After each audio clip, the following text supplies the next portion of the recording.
History was made today with the inauguration of Wes Moore as Maryland's 63rd governor. Yeah, but it was also his upstart, optimistic vision that not only touched people in Maryland, but really across the country as the nation's third black elected governor in U.S. history.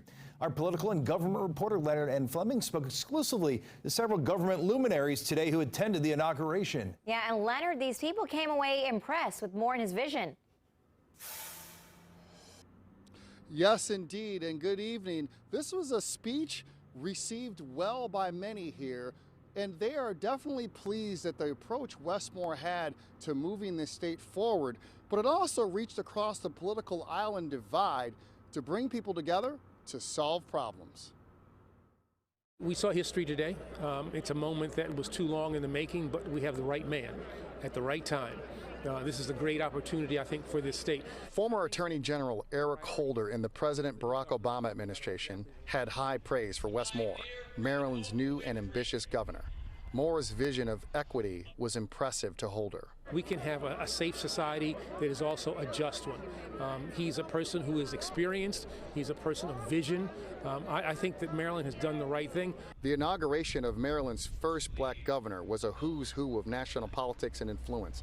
From Moore mentor Oprah Winfrey to Chelsea Clinton to elected officials past and present, Moore drew a serious crowd where history was made. That history wasn't lost on Michael Steele, the state's first black lieutenant governor and a Republican. The message today to Maryland is that we're all doing this together. We're creating that pathway together.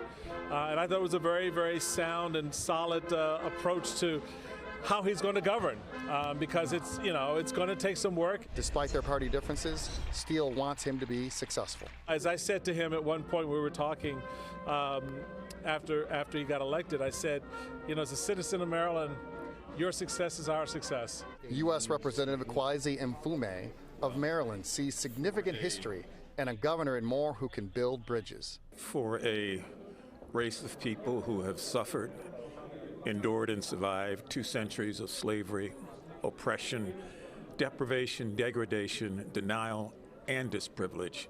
This is the culmination of a long-awaited dream, and it's the culmination of a lot of work. Mfume was the first black man to run for the U.S. Senate, albeit unsuccessfully, in Maryland. It's been a very emotional day. It's been a very reflective day. It's been a happy day because we're all very pleased with Wes's achievement.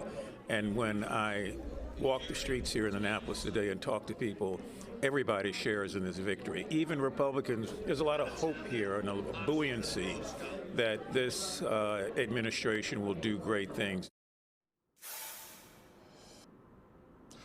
Moore said many times in his speech that it's great to make history, but it's more about tackling the tough issues ahead for his administration and for Marylanders. Reporting from Annapolis, Leonard N. Fleming, DC News Now, back to you in the studio.